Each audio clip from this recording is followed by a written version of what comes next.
Rajasthan university से अपने सियासी सफर की शुरुआत करने वाले बेनीवाल के सफर की पृष्ठभूमि 1990 में लिखी गई, जब कांग्रेस के हबीबुर रहमान ने मुंडावा विधानसभा सीट पर उनके पिता रामदेव बेनीवाल को चुनाव हरा दिया। रामदेव बेनीवाल इससे पहले यहां लगातार 2 बार चुनाव जीते थे। 1993 की विधानसभा में रामदेव बेनीवाल फिर से चुनाव हारे। रामदेव बेनीवाल का सियासी करियर ढलान पर था, लेकिन इस करियर को फिर सहारा मिलता है राजस्थान यूनिवर्सिटी की राजनीति से। साल 1994 रामदेव बेनीवाल के लगातार 2 चुनाव हारने के 1 साल बाद एक नौजवान जयपुर के महाराजा कॉलेज के बाहर अपने कुछ साथियों के साथ खड़ा था। उनके साथी हर आते जाते छात्र को एक पर्चा थमा रहे थे। इस पर्चे पर लिखा था, हनुमान बेनीवाल फॉर प्रेसिडेंट। हनुमान बेनीवाल 1994 में महाराजा कॉलेज से पहली मर्तबा अध्यक्ष बने। यह सियासत में उनका पहला कदम था। 1995 में वो दूसरी दफा महाराजा कॉलेज से अध्यक्ष बने। 1996 में लॉ कॉलेज के अध्यक्ष चुने गए। बतौर राजनेता वो तेजी से उभर रहे थे। आने वाले 2 साल उनकी जिंदगी को पूरी तरह बदल देने वाले थे। लेकिन उससे पहले 1996 का एक किस्सा। 9 अगस्त 1996 की सुबह तक करीबन 4:30 बजे का वक्त, जयपुर के सिंधी कैंप पर बस स्टैंड पर खड़े कुछ छात्र चाय पीते पीते अखबार बांट रहे थे। पहले पन्ने पर खबर लिखी हुई थी, राजस्थान विश्वविद्यालय में बवाल, छात्र संघ अध्यक्ष सहित 1 दर्जन छात्र नेता गिरफ्तार। ये छात्र इस अखबार की एक एक लाइन पढ़ रहे थे और ठहाके लगाकर हंस रहे थे। लेकिन ये लोग कौन थे और अखबार की उस खबर को क्यों हंस रहे थे, ये बाद में बताएंगे। पहले खबर बताते हैं। राजस्थान यूनिवर्सिटी में प्रदेश के हर कोने से छात्र पढ़ने आते थे। जाति के अलावा यहाँ जिलेवार गोलबंदियां भी बनी हुई थी। 1996 का छात्र संघ चुनाव नागौर ग्रुप के पक्ष में रहा था। नागौर के नवाज से आने वाले महेंद्र चौधरी राजस्थान यूनिवर्सिटी के अध्यक्ष बने थे और बरण गांव के रहने वाले हनुमान बेनीवाल लॉ कॉलेज के अध्यक्ष चुने गए थे। जुलाई के अंत में ये लोग छात्र संघ का चुनाव जीते थे और अगस्त के पहले सप्ताह में विधानसभा का मानसून सत्र शुरू हो गया। विपक्ष के कई छात्र संगठनों ने अपनी मांगों को लेकर यूनिवर्सिटी बंद करने का आह्वान किया। राजस्थान यूनिवर्सिटी उस दौर में बंद और हड़तालों के लिए जानी जाती थी। ये दोनों नेता इस प्रचार के दम पर चुनाव जीतकर आए थे कि वो बंद और हड़तालों के चलते यूनिवर्सिटी के आम छात्रों की पढ़ाई डिस्टर्ब नहीं होने देंगे। इसलिए ये दोनों नेता यूनिवर्सिटी बंद के खिलाफ थे। सुबह 9:15 बजे दोनों पक्ष यूनिवर्सिटी गेट पर आमने सामने हो गए। दोनों तरफ से तनाव बढ़ता जा रहा था। पुलिस ने छात्रों की भीड़ को हटाने के लिए लाठीचार्ज कर दिया। बदले में गुस्साए छात्रों ने पुलिस पर पत्थर बरसाने शुरू कर दिए। करीब 3 घंटे चली इस लाठी पत्थर की जंग में दोनों तरफ से कई लोग घायल हुए। प्रदर्शन पर लगाम लगाने के लिए पुलिस ने 1 दर्जन से ज्यादा छात्रों को गिरफ्तार कर लिया। इसमें महेंद्र चौधरी और हनुमान बेनीवाल भी शामिल थे। गिरफ्तार किए गए छात्रों को पहले बजाज नगर थाने लेकर जाया गया और वहां से इन्हें केंद्रीय कारागार भेज दिया गया। कहते हैं कि उस समय इन छात्र नेताओं का ऐसा रोला था कि जेल की बैरक से निकल कर कई कैदी इन्हें देखने के लिए बाहर आ गए। देर रात प्रशासन को सूचना मिली कि अपने छात्र संघ अध्यक्ष और लॉ कॉलेज के अध्यक्ष की गिरफ्तारी के खिलाफ प्रदर्शन के लिए यूनिवर्सिटी के तमाम छात्र लामबंद हो रहे। स्थिति किसी भी क्षण नियंत्रण से बाहर हो सकती थी। प्रशासन जानता था कि एक बार अगर छात्र सड़कों पर आ गए तो उन्हें नियंत्रित करना मुश्किल हो जाएगा। भैरव सिंह शेखावत उस समय राजस्थान के मुख्यमंत्री थे। विधानसभा सत्र के दौरान वो राजधानी में छात्रों का कोई आंदोलन नहीं चाहते थे। स्थिति पर काबू पाने का एक ही जरिया था, गिरफ्तार किए गए छात्र नेताओं को तुरंत रिहा कर दिया जाए। लेकिन इसमें भी एक दिक्कत थी। जेल के कायदे के हिसाब से सूरज डूबने के बाद जेल के दरवाजे नहीं खोले जा सकते थे। स्थिति की गंभीरता को समझते हुए इस नियम को ताक पर रख दिया और रात को 2 बजे के करीब गिरफ्तार किए गए सभी छात्र नेता छोड़ दिए गए। जब तक ये लोग जेल से छूटकर आए, शहर के अखबार छप चुके थे। सिंधी कैंप पर चाय पीते पीते ये लोग अपनी ही गिरफ्तारी की खबर पढ़ रहे थे। अब आप समझ गए होंगे कि खबर पढ़ने वाले भी हनुमान बेनीवाल ही थे और खबर भी हनुमान बेनीवाल की गिरफ्तारी की थी। 5 सितंबर 1997 एक लड़की ने जेसी बॉस हॉस्टल के कुछ छात्रों पर मामला दर्ज कराया। शिकायत के मुताबिक जेसी बॉस हॉस्टल के एक कमरे में ओम बेनीवाल नाम के एक छात्र की राजस्थान पुलिस में चुने जाने की खुशी में पार्टी चल रही थी और लड़के शराब पी रहे थे और वीसीआर पर ब्लू फिल्म चल रही थी। इन लोगों ने उसे कमरे में बंद किया और विजय दहिया के साथ मिलकर नशे में धुत 9 छात्रों ने उसके साथ बलात्कार किया। जयपुर में हुए इस बलात्कार के बाद जनता का गुस्सा फूट पड़ा। 1 महीने पहले ही शिवानी जडेजा नाम की एक स्कूल छात्रा पर तेजाब फेंका जा चुका था। जुलाई के महीने में स्कूल में पढ़ने वाली शालिनी तंवर को अगवा करके रेप की खबरें शहर में अखबार में छाई रही। 2 मामलों से जुड़े आरोपी राजनीतिक घरानों के आते थे। यहां तक कि एक पुलिस अधिकारी भी पीड़िता की यौन शोषण का आरोपी था। ऐसे में पुलिस किसी भी आरोपी को हाथ लगाने से बच रही थी। इससे जनता का गुस्सा बढ़ गया। 8 सितंबर की रोज 100 के करीब छात्र जयपुर के महाराजा कॉलेज के सामने पीड़िता के पक्ष में धरना दे रहे थे। इन प्रदर्शनकारियों ने रास्ते पर जीप खड़ी करके रास्ता जाम कर दिया। लड़के बैनर लेकर खड़े थे। पुलिस की तरफ से रास्ता खुलवाने के लिए लाठीचार्ज शुरू हुआ। आक्रोशित छात्रों ने जवाब में पुलिस पर पथराव शुरू कर दिया। बैनर के डंडे निकालकर कई छात्र पुलिस वालों पर भिड़ गए। जेसी बॉस हॉस्टल कांड के विरोध में हुए इन प्रदर्शन के चलते हनुमान बेनीवाल छात्रों के बीच और ज्यादा लोकप्रिय हुए। 1997 में हुए छात्र संघ के चुनाव में वो दोनों बड़े छात्र संगठनों एनएसयूआई और एबीवीपी का दामन थामने की बजाय निर्दलीय लड़े और बड़े आराम से चुनाव जीत गई। राजस्थान यूनिवर्सिटी में देश की दूसरी यूनिवर्सिटी की तरह ही 12वीं क्लास में मिले प्रतिशत के आधार पर ही एडमिशन होता था। गांव में पढ़ने वाले छात्रों के पास शहरों की तरफ बेहतर संसाधन नहीं होते थे। ऐसे में गांव की स्कूल से पढ़ने वाले छात्रों की जो परसेंटेज कम होते थे और वो मेरिट में मात खा जाते थे। हनुमान बेनीवाल यूनिवर्सिटी चुनाव के दौरान गांव से आने वाले छात्रों के लिए दाखिले के वक्त एडमिशन के वक्त 5% अतिरिक्त अंक की मांग कर रहे थे और चुनाव जीतने के बाद इसी मुद्दे को लेकर हनुमान बेनीवाल ने आंदोलन शुरू कर दिया। सत्ता पक्ष यानी कि उस वक्त भैरव सिंह शेखावत की सरकार थी। 58 विधायकों ने सदन में हनुमान बेनीवाल की गिरफ्तारी की मांग की। नतीजतन उन्हें राजस्थान यूनिवर्सिटी में धरना देते हुए गिरफ्तार कर लिया गया। वो कुल 8 दिन जेल में रहे और बाहर छात्र सरकार के खिलाफ मोर्चा बांधकर बैठे हुए थे। आखिरकार उनकी मांग मान ली गई। 5% बोनस अंक मिलने की वजह से अगले ही साल यानी कि 1998 में आने वाले 8000 ग्रामीण क्षेत्र के अतिरिक्त छात्रों को वहां पर एडमिशन मिल पाया।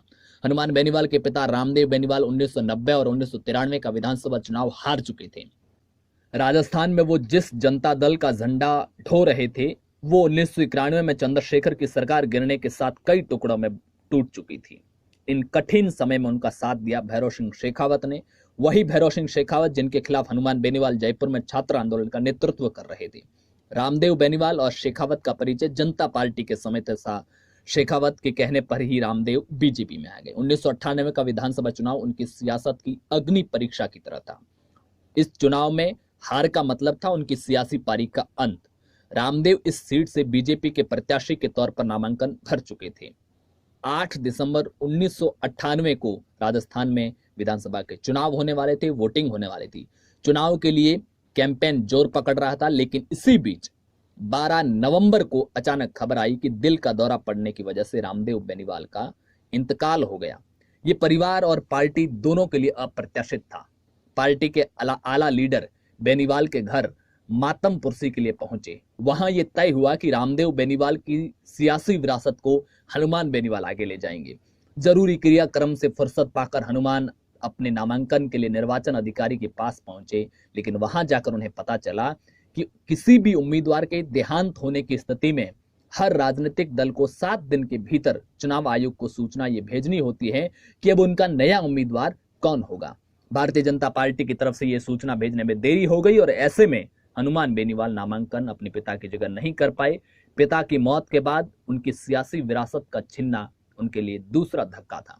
अब एक और झटका लगने वाला था। हनुमान बेनीवाल मूल रूप से नागौर के बरण गांव के रहने वाले थे। 1959 से ही इस गांव में सरपंचाई उनके परिवार के पास रही है। बरण गांव में एक परंपरा है कि धुलंडी के दिन गांव के सभी लोग ठाकुर जी के मंदिर में इकट्ठा होते हैं। अगर गांव में किसी का झगड़ा चल रहा है तो उसे इसी दिन जाजम पर बैठकर सुलझा लिया जाता है। 10 मार्च 2001 के रोज लोग इसी रवायत के चलते ठाकुर जी के मंदिर में इकट्ठा हुए और इस बार मामला था सामुदायिक सभा भवन को लेकर। सरकार की तरफ से गांव में एक सामुदायिक सभा भवन मिला था जो कि वहां गांव की जमीन पर बनना था, लेकिन गांव में जमीन पंचायत की नहीं होने की वजह से वो सामुदायिक सभा भवन मंदिर की जमीन पर बनेगा। लेकिन यहां पर एक व्यक्ति जो इनका नाम परमाराम था, उन्होंने कहा कि ये जो सभा भवन बन रहा है उसका एक हिस्सा मेरी जमीन पर आ रहा है। इसी को लेकर बातचीत हो रही थी। परमाराम किसी बात को लेकर मानने को तैयार नहीं थे। बातचीत की जगह हाथापाई हो गई। इसी गहमा गहमी में बंदूक निकल गई। हाथापाई के दौरान जमीन पर गिरे परमाराम के कंधे पर पॉइंट ब्लैंक रेंज गोली मार दी गई। उन्होंने मौका वारदात पर ही दम तोड़ दिया। इस मामले में लिखी गई एफआईआर में गांव के सरपंच प्रहलाद बेनीवाल, उनके भाई हनुमान बेनीवाल और नारायण बेनीवाल का नाम शामिल था। प्रहलाद को उसी दिन गांव से गिरफ्तार कर लिया गया। हनुमान बेनीवाल घटना के तीसरे दिन पुलिस गिरफ्त में थे। इस मामले में वो 88 दिन लगातार जेल में रहे। पहले पिता की मौत, फिर नामांकन रद्द होना और उसके बाद में कत्ल का केस। बेनीवाल परिवार के लगभग सभी मर्द इस केस में जेल के अंदर थे। परेशानी की ऐसी कड़ी जो खत्म होने का नाम नहीं ले रही थी। इस कत्ल केस में फंसा परिवार किसी तरह बाहर निकलता उससे पहले एक और ट्रेजेडी हो गई। हनुमान के बड़े भाई प्रहलाद ने दिल के दौरे की वजह से जेल में ही दम तोड़ दिया, जो कि उस वक्त गांव के सरपंच थे। इस घटना ने परिवार को पूरी तरह तोड़ दिया। हालांकि बाद में बेनीवाल जेल से बाहर आ गए थे क्योंकि इनके खिलाफ कोई पर्याप्त सबूत नहीं मिला था। पुलिस जांच के मुताबिक घटना के वक्त हनुमान बेनीवाल उस जगह पर नहीं थे जहां यह घटना हुई। 2003 में बीजेपी से टिकट नहीं मिला तो लोकदल के टिकट पर बेनीवाल ने अपने पिता की मुंडावा विधानसभा सीट से मैदान में उतरे। बीजेपी ने इस सीट पर उषा पूनिया को मैदान में उतारा। उषा पूनिया पूर्व विधायक गौरी पूनिया की बहू थी। उषा पूनिया का नाम याद रखिएगा क्योंकि आगे एक किस्सा आएगा जिसमें उषा पूनिया महत्वपूर्ण है। कांग्रेस के टिकट पर लड़ रहे थे हबीबुर रहमान, वही हबीबुर रहमान जिन्होंने 1990 और 93 के चुनाव में हनुमान बेनीवाल के पिता रामदेव बेनीवाल को चुनाव हराया था। इस त्रिकोणीय संघर्ष में उषा पूनिया को मिले 39,027 वोट, हनुमान बेनीवाल को मिले 35,724 वोट, हबीबुर रहमान को मिले 32,479 वोट। इस तरह हनुमान बेनीवाल ये मुकाबला 3,303 वोटों से हार गए। नागौर जाट राजनीति का केंद्र था। यहां जाट राजनीति का सबसे बड़ा चेहरा मिर्धा परिवार थे, लेकिन 2003 के विधानसभा चुनाव में रामनिवास मिर्धा के बेटे हरेंद्र मिर्धा बीजेपी के गजेंद्र सिंह खिंवसर से चुनाव हार गए तो मिर्धा परिवार का रसूख काफी कम होने लगा और उनके सियासी रसूख को बट्टा लग गया। इससे नागौर में नए जाट चेहरे को उभरने को मदद मिली। हनुमान बेनीवाल इस खाली जगह को भरने में तेजी से आगे बढ़ रहे थे। इसी बीच पास ही की तहसील डीडवाना में हुए जीवन राम गोदारा हत्याकांड ने उन्हें जाटों के नेता के रूप में उभरने का मौका दिया। दरअसल जीवन राम गोदारा एक बड़ा क्रिमिनल था और उसने मदन राठौर नाम के एक राजपूत की पत्थर से पीट पीट कर हत्या कर दी थी। इसका बदला आनंदपाल सिंह ने लिया और 27 जून 2006 की दोपहर जीवन राम गोदारा डीडवाना बाजार में अपने घर के नीचे बनी दुकान पाटीदार बूट हाउस में बैठा चाय पी रहा था। आनंदपाल अपने 5 दूसरे साथियों के साथ वहां पहुंचा और उसने एक के बाद एक 13 गोलियां जीवन गोदारा के शरीर में दाग दी। 2 अपराधियों की लड़ाई ने देखते ही देखते जाट बनाम राजपूत का मोड़ ले लिया। हत्या के कुछ घंटे बाद ही डीडवाना राज्य के दूसरे हिस्सों से कट गया। जीवन राम गोदारा को न्याय दिलाने के नाम पर पूरे आसपास के जिलों से जाट डीडवाना पहुंचने लगे। जीवन राम गोदारा उस समय की मुंडवा विधायक उषा के पति विजय पूनिया का करीबी माना जाता था। यही वजह थी कि वहां के लोकल एमएलए उषा ने उस समय वसुंधरा राज्य सरकार में मंत्री थी और इस वजह से विजय पूनिया गोदारा की मौत के बाद खड़े हुए प्रदर्शन से पूरी तरह दूर रहे। इसके उलट हनुमान बेनीवाल पूरे समय इस आंदोलन में सक्रिय रहे। इसने उन्हें जाट युवाओं के बीच लोकप्रिय होने में काफी मदद की। वो तेजी से युवा जाट नेता के रूप में उभरने लगे। 2008 के परिसीमन के बाद मुंडवा सीट खत्म हो गई और खिंवसर नाम से एक नई सीट बनी। हनुमान बेनीवाल को 2008 के विधानसभा चुनाव में खिंवसर से बीजेपी की टिकट मिल गई। कांग्रेस ने उनके सामने डॉक्टर सहदेव चौधरी को टिकट दी। बीएसपी के टिकट पर लड़ रहे दुर्ग सिंह चौहान ने मुकाबले को त्रिकोणीय बना दिया। इस मुकाबले में सफलता बेनीवाल को मिली। इस चुनाव में हनुमान के खाते में गए 58,602 वोट और नंबर 2 पर रहे दुर्ग सिंह को वोट मिले 34,292। कांग्रेस के सहदेव चौधरी को सिर्फ 17,124 वोट हासिल हुए। माने लंबे संघर्ष के बाद में यानी कि 1990 में जब हनुमान बेनीवाल के पिता पहली बार हबीबुर रहमान के सामने चुनाव हारे, फिर 93 का हारे, 98 के चुनाव से पहले पिता की मौत हो गई और हनुमान बेनीवाल पर्चा नहीं भर पाए। 2003 में बीजेपी ने टिकट नहीं दिया। यानी कि पिछले करीब 20 सालों बाद में अपने पिता की विरासत को आगे बढ़ाने की ओर बढ़ चुके थे, पर अभी भी आगे बहुत सफर बाकी है। 2013 में हनुमान बेनीवाल निर्दलीय विधायक बने। उसके बाद में 2018 के चुनाव में उन्होंने अपनी नई पार्टी आरएलपी बनाई और वो फिर से विधायक बने और 2019 के लोकसभा चुनाव में उन्होंने एनडीए के साथ गठबंधन किया। और नागौर लोकसभा सीट से चुनावी मैदान में हैं। आप हमें नीचे कमेंट बॉक्स में बताइए कि हनुमान बेनीवाल के बारे में आप क्या जानते हैं, उनके व्यक्तित्व को लेकर आप क्या जानते हैं, क्या आप उन्हें पसंद करते हैं, क्या आपको लगता है कि वो एक अच्छे नेता हैं, क्या वो नागौर से अपनी सियासत को, राजनीति को आगे बढ़ा पाएंगे या उन्हें और कोई वहां से चुनौती दे सकता है। इस बारे में आप नीचे हमें कमेंट बॉक्स में बताइए। अगर ये वीडियो पसंद आए तो लाइक कीजिए, हमारे चैनल को अभी तक सब्सक्राइब नहीं किया तो सब्सक्राइब कीजिए। मिलेंगे अगले वीडियो में, तब तक के लिए नमस्कार। जय हिंद, जय भारत।